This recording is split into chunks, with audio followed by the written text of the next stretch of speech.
Hello, brothers and sisters. Welcome to join sa pangalawang gabi ng ating pagtitipid. 2,000 taon na ang nakalilipas.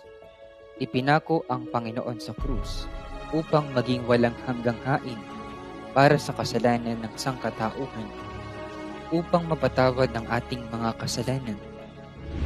Pero, ang pagpapatawad ba sa ating mga kasalanan ay magdadala sa atin sa walang hanggang buhay? Kung ang ating mga kasalanan ay napatawad na at nag-aalay tayo sa Panginoon, nagtitiis ng maraming hirap at nagbabayad ng malaking halaga, ibig sabihin ba nito, sinusunod natin ang kalooban ng Diyos? Bakit maraming mga naniniwala ang namatay sa mga sakuna?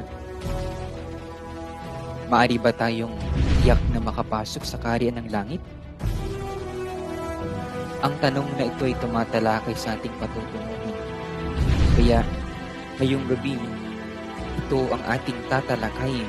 Sana magkita-kita tayo mamayang 7:30 p.m. See you tonight.